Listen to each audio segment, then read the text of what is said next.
আমি যে দলের সাথে সম্পৃক্ত ছিলাম, আমি আজকে দেখতে পাচ্ছি সেই দল আর গণতান্ত্রিক ধারা এখন নেই।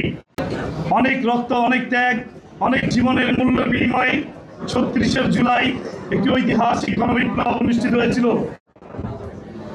আমরা যখন দেখেছিলাম ছাত্ররা রাজপথে নেমে এসেছিল, তখন আমি আমার নিজের তাগিদেই সেদিন ছাত্রদের সাথে একাত্মতা ঘোষণা করে রাজপথে নেমে এসেছিলাম আমাদের কর্মী বাহিনীদেরকে নিয়ে। এই যে আজকে মঞ্চে বসে আছেন সেই সমস্ত উদীয়মান তরুণ ছাত্রনেতা, যাদের অভাবনীয় সাফল্যের মধ্য দিয়ে একটি ফ্যাসিবাদের পতন সংগঠিত হয়েছিল। আমি যদিও বক্তা নয়, আমি একজন বিপ্লবী।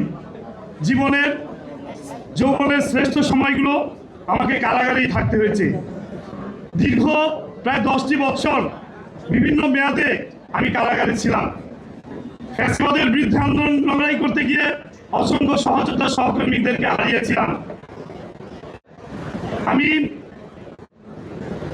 দীর্ঘদিন যাবৎ দেখেছি এই এনসিপির মাধ্যমেই আমাদের বাংলাদেশের মানুষের একমাত্র মুক্তি বেরোবে। আমি মনে করি এনসিপির মাধ্যমেই এদেশে মুক্তির সনদ নির্দিষ্ট করা আছে। আমি দীর্ঘদিন যাবৎ ফ্যাসিবাদের বিরুদ্ধে লড়াই করেছি, সংগ্রাম করেছি, আন্দোলন করেছি।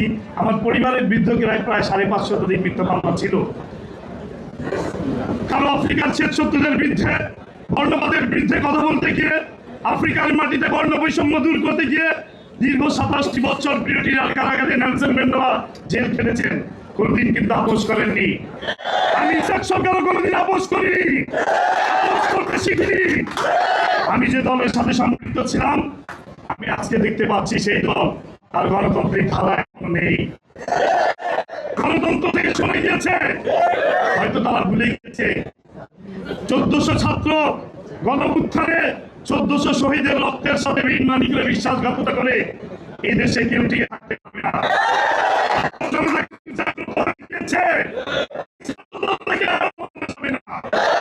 এখনো সময় আছে। আমি বলবো আপনারা ফিরে আসুন গণতান্ত্রিক ধারায়। হাদি ভাইকে হত্যা করা হয়েছে, আমরা হাদি ভাইয়ের এখনো দুষ্কৃতিকারী হত্যাকারীদেরকে আমরা দেখতে পেলাম না।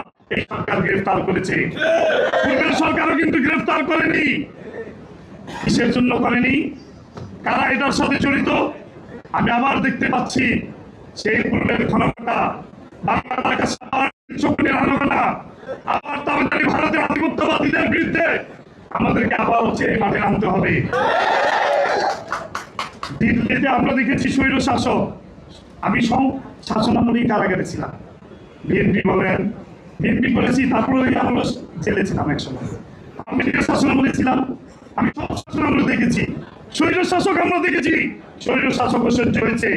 কিন্তু দিল্লির রক্ষিতা কোন নেতা যদি বাংলাদেশের মাটিতে শাসন করতে চায়, সেই নেতার শাসন এদেশের জনগণ কোনদিন মেনে নিতে পারবে না।